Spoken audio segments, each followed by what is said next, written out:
question you gave me this morning. What it means to be egoless. It means life.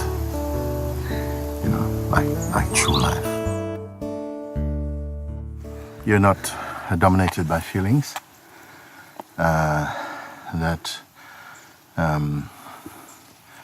Your life is not in service to your person. You know, meaning that for most human beings, our life is primarily in service to our person. Like, you know, how we are doing. I'm not well. I need this. I don't have any money. It's all about us. That is. And that is such a. Our lives should be for service. Like it's like one life in service, not to itself really, but to life, you know. It can make hundreds of people lift the joy of the many of them if you do it in proper service. A life in service to yourself is it's kind of selfish, and we call like so wasteful, because so much power is in you, and that power is not for your person, you know. And so to be egoless, when the person wants to be egoless, it's very difficult if the person remains. He's trying to be good, and it's okay. It's also a very wide path. Most people, you're told when you read the scripture, love one another and do good to those who do bad things to you and stuff like this, no? And people try to be as loving and as kind as they can be, and it is good. It produces really good result. But there's something sometimes artificial about it, because you're doing it because you're told it should be good. And in a way, we are looking for merits because of it. If I do what is good, I get something. So it's still for ourselves in a sense, no? But when we wake up to the truth, you know, that you are the self cares for everything, for everyone, you know, it's different somehow. The life is much lighter. Your sense of personal problems just vanish. Like, there is no personal problems, because actually there's no person to have problems in that way. Things come up, and in life maybe someone can say, I don't like you, and it's kind of felt. And if they had a lot of poison inside that utterance, you may feel that sadness, but it will never overwhelm you. You know, something just, even you're able to do the right thing, which is to say, you know, God bless you. You know. Sometimes you don't even say it in front of them, because, you know, that might even upset them. But in your heart, you accept like this. You know? And you take out the poison out of yourself, because the ego is the poison inside the life of a human being. It just makes things bad. It's always selfish. It's always drawing energy to itself all the time. It's always need to be right. It's all of these things. You know, it's very poisonous. But sometimes, not knowing another way, it feels like that's just how I am. As you begin to wake up to the deeper space of truth behind the kind of person, and this is for this reason, this is where, like, self-inquiry or the invitation brings you out of that, lifts you out of that space and into the space behind, where there's a field of just pure intelligence, more light, more spacious, you see. You already start to feel happy and light. And in your happiness and your light, you naturally want to do what feels good, you know. It's like what feels good comes naturally inside your heart, what feels good. And selfishness just feels, it's like a poison that leaves you, so you're not thinking so much in terms of that, you know. When you find something that makes you happy, you want to share it to make as many people happy as possible. When you go through a door into a space, you want to let as many people come through as possible. It's something like that more, you know? So egolessness is like this. And the more we, it's dropping away this heavy cloak of ego, of I, me, I, me, my, mine, just a much, much greater space.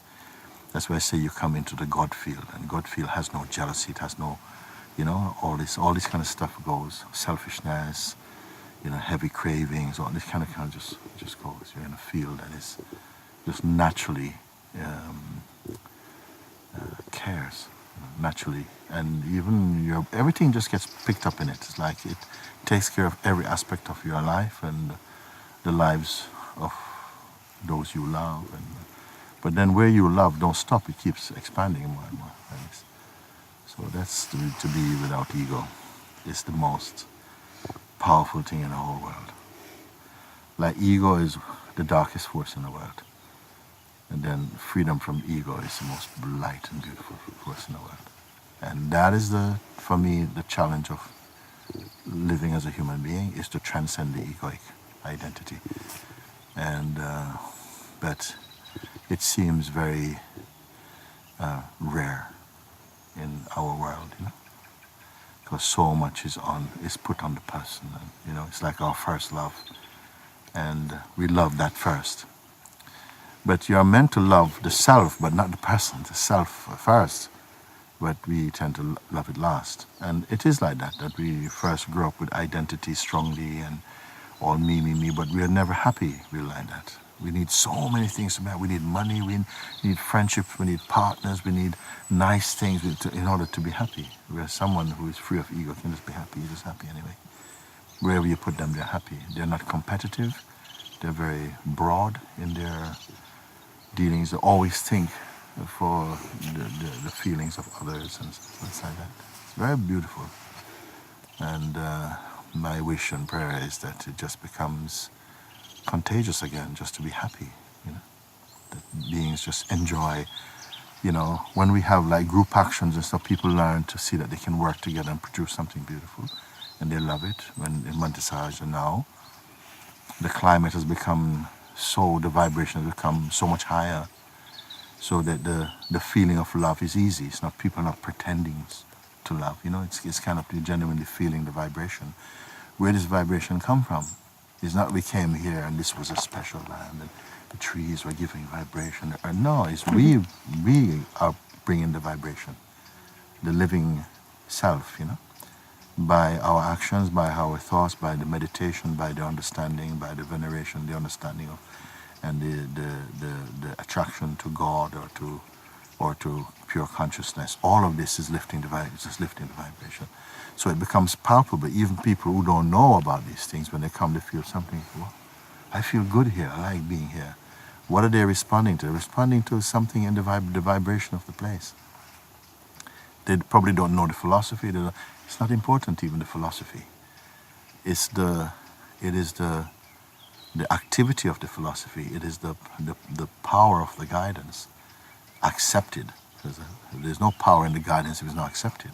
When it's accepted, then it wakes up and it starts to move, and then everything, the trees start to pick it up, the earth pick it up, everything picks it up, That's why some places you can go and you can feel the vibration of the place, even though that person is not there anymore like that. I've been to places like that in India, and even in Jamaica, even in Bob Marley's house.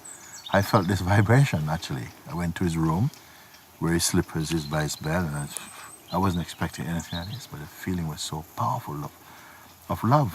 It was so wonderful.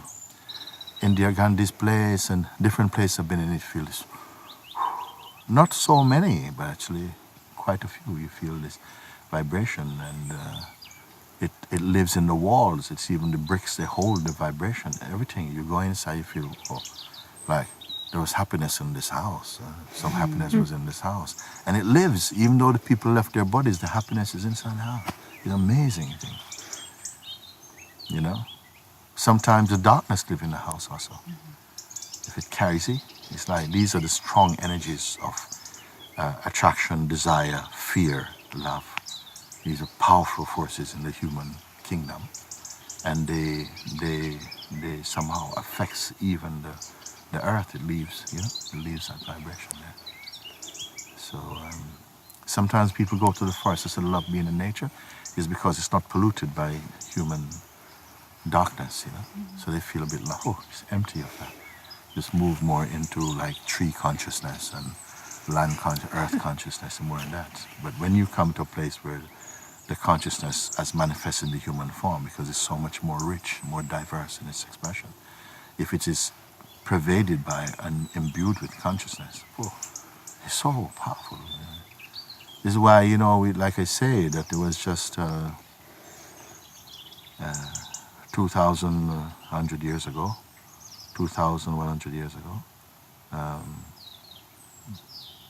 Jesus was here physically on the earth, and just through one human being, you know, who was just embodiment of God consciousness. And even after leave his body, 2,100 years later, people are still becoming followers of Christ, or followers of the Buddha, or followers of Krishna. It's like 5,000 years ago, of Rama, many, many thousands of years ago. Why? Because the vibration is there when they hold that. So it's a very powerful thing. And that when I used to say that, you know, one human being forgot about themselves, and since then the whole world cannot forget them. That's a very powerful thing. By forgetting themselves, meaning to override the ego, to just don't listen to him. You know, they transcended that. And their influence, their presence, their words and presence, you know, impacted on the lives of millions of beings. So they are examples, and each of these human beings have exactly the same kind of blood type like us, looked at the same moon and the same stars and the same sun just like us. They still had, they had appetites, they got tired, they sometimes didn't sleep, they had friendships, they had people who hated them and stuff like that, but still they were just glowing in the spirit of truth, in the spirit of God. So that gives, that's for me is the fulfillment of a human life, to wake up into the truth of what you really are, and that is what God is, that you're inside the God kingdom, inside your heart. That is what is. A human being that just merely follows scriptures alone on the surface is not enough. Their life will change, it will impact on the lives of other people, but in a soft way.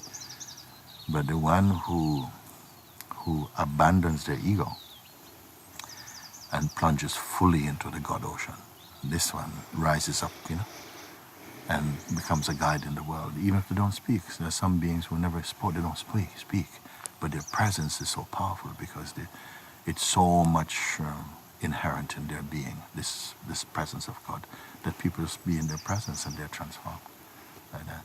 So for me, that's what it means to be without ego. It's the most powerful thing in the world.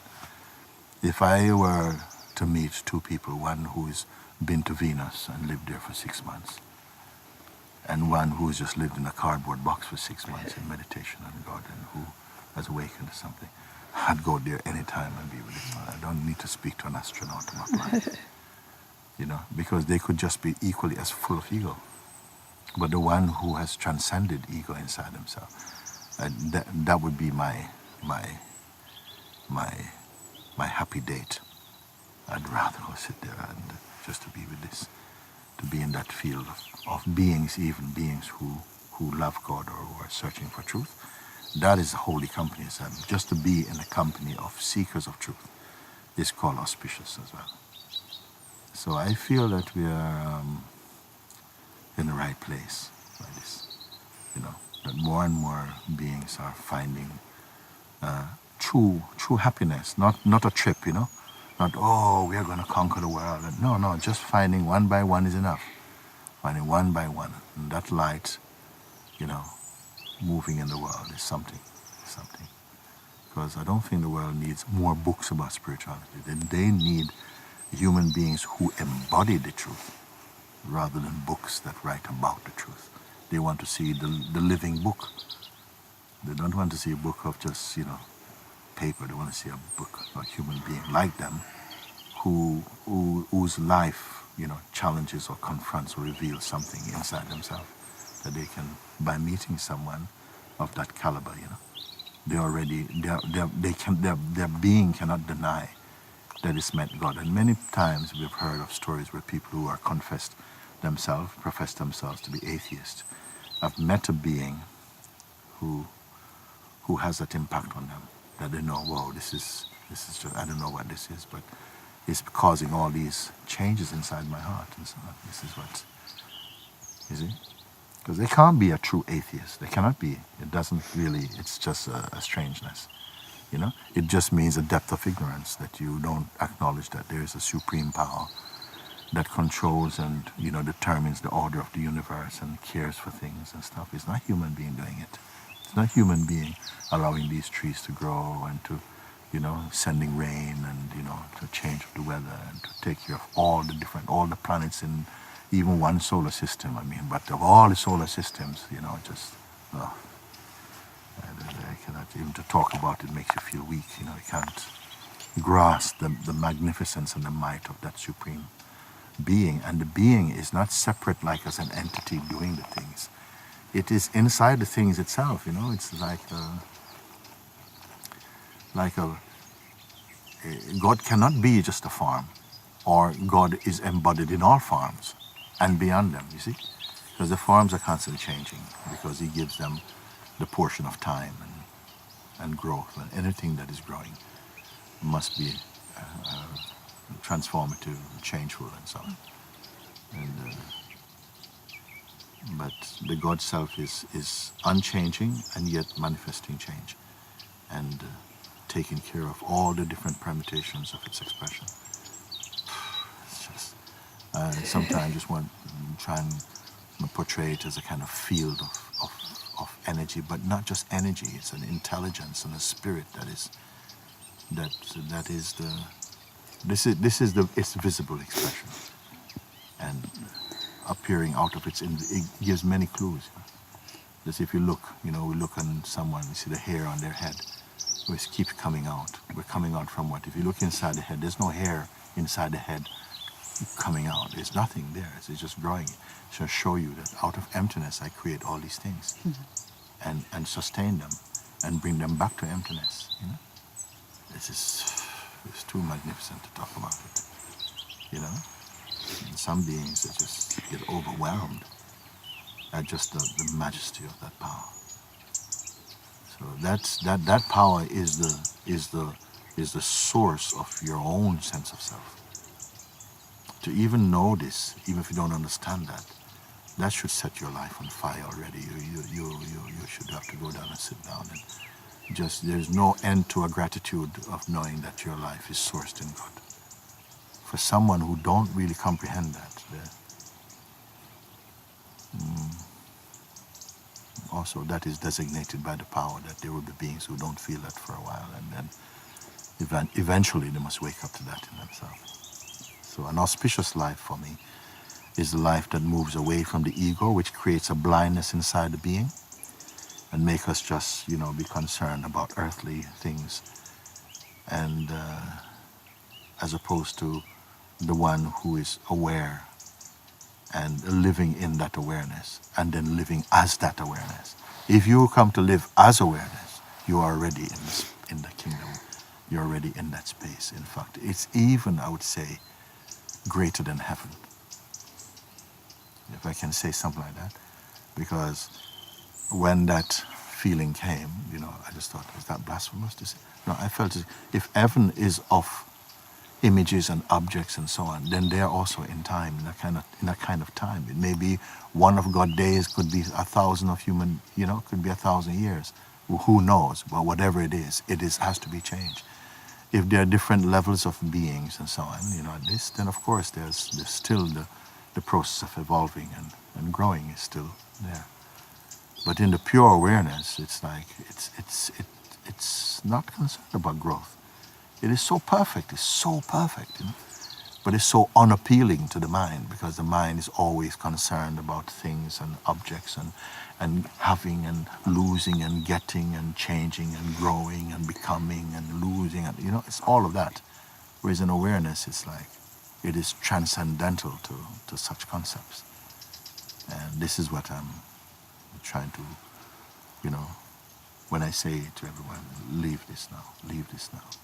Leave on the concern for your identity, leave all of this. Who am I speaking to?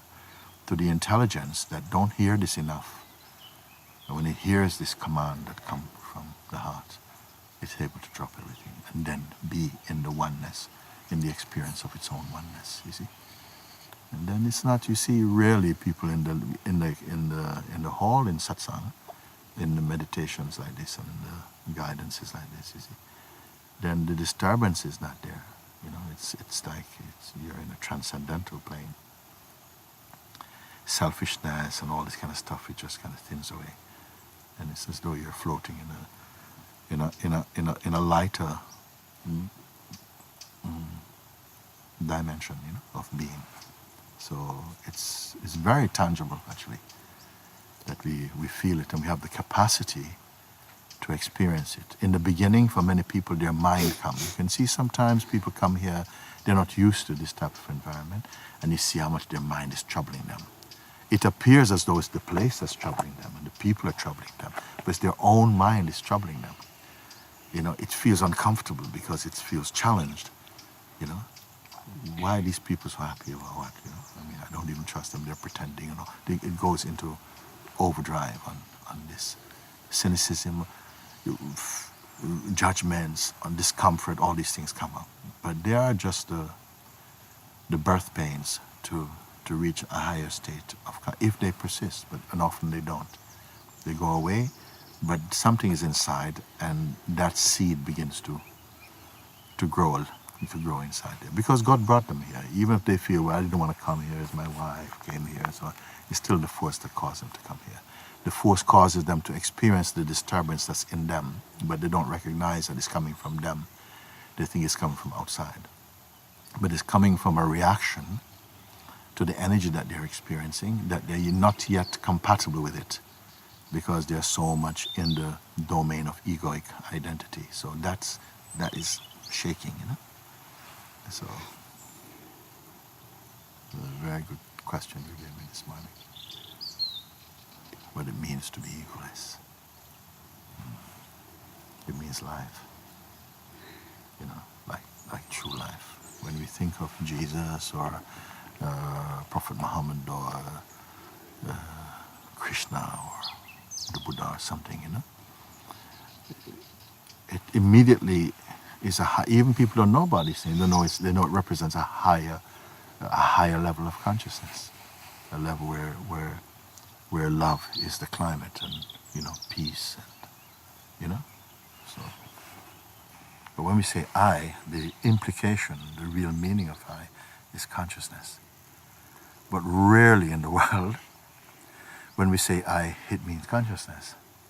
It's meaning individuality, it meaning person, it meaning, you know, I'm a man, I'm a woman. It's such a contracted, such a limitation. See? But I, even if we sometimes, even the one who is awake, will say I, knowing that it's referring to a sense of individuality and so on. But underneath that I is a deeper, they're in that space of a deeper knowing, a spiritual knowing, that it is consciousness speaking, you know, and not the person. It's a different vibration altogether. When you are with someone and when they speak, you experience spaciousness. That I is the I that comes from consciousness, that is consciousness. When you feel you're speaking with someone and you've got to be careful what you say, and that I is loaded with personhood, and you can see, you know, the person can, a world full of, earth full of personhood is a very suffocating place, stifling, you know.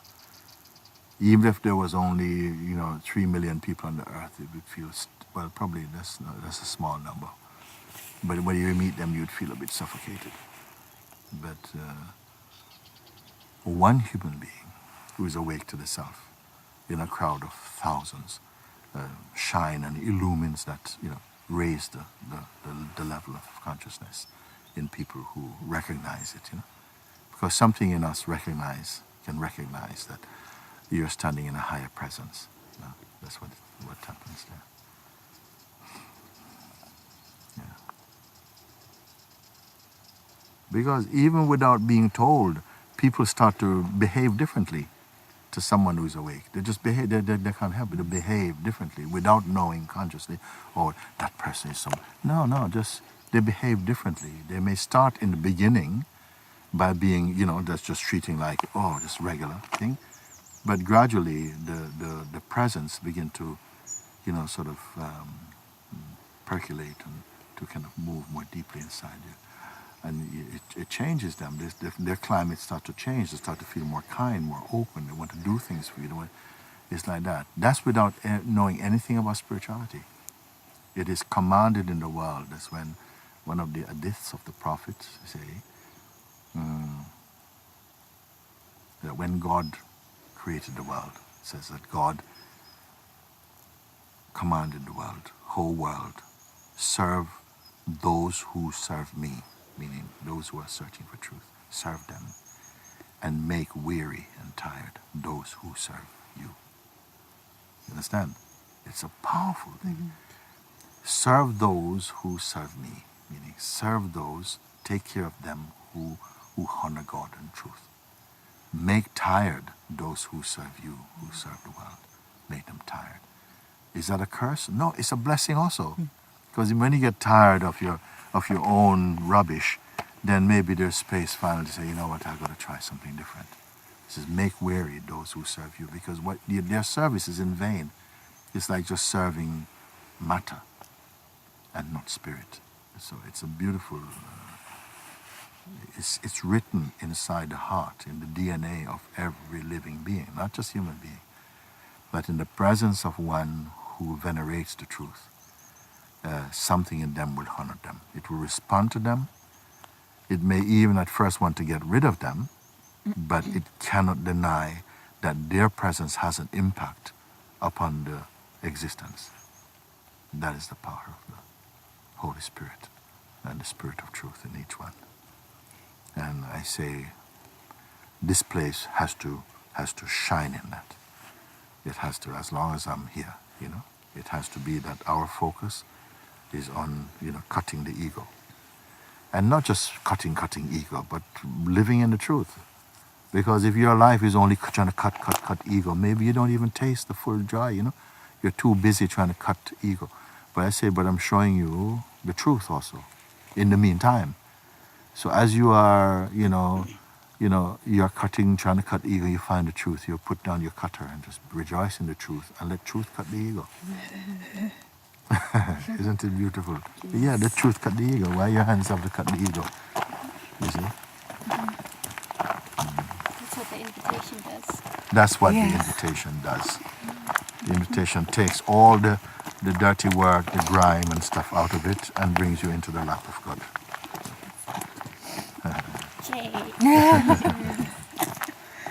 Yeah, for this, my heart is so happy because, like sometimes when you see the beings and they are, if somebody comes and says, I'm so thirsty, can I have a glass of water? You give them a glass of water.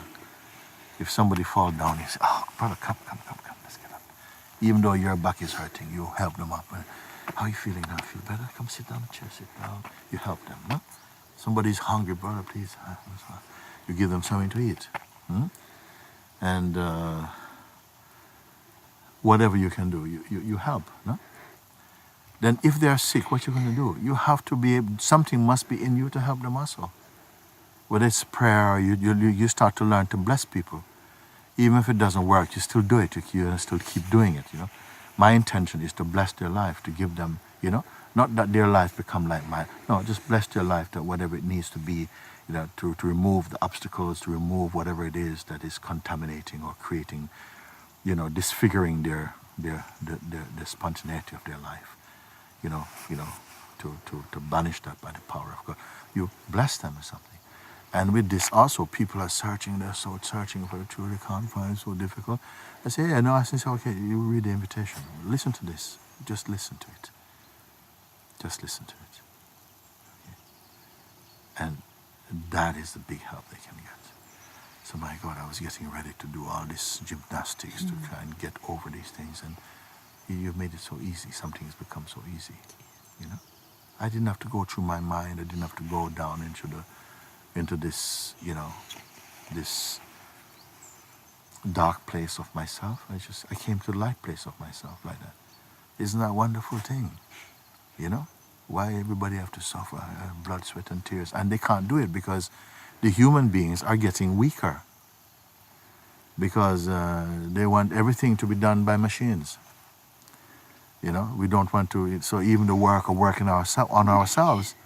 Yes, if it's to build your ego, we'll do it. We'll lift heavy weights to build up ego, but to change to transform your heart from a suffering place into a place, into the abode of peace. Yeah, man, I can't get into that and stuff because they feel it doesn't show, you know, like this. So perhaps this is why maybe grace brought invitation now to say, you know, but you have to also come in. You know, you think you're happy, but that's not real happiness, you know, and to try to get them. I feel there must be, because why it didn't, for me, it's an invitation is the easiest thing. It's like someone holding your hand and walking you through the door. Come, let's go to this door. You know, I want to meet Jesus. Come with me and show you. I'll take you right here. Come, just a minute. Come, let's walk through the door here on the side. You know, I was going to go to Jerusalem. I was going to go to Calvary. No, he's right here. Come, right here. Walk you through the door. Isn't it? Thank you.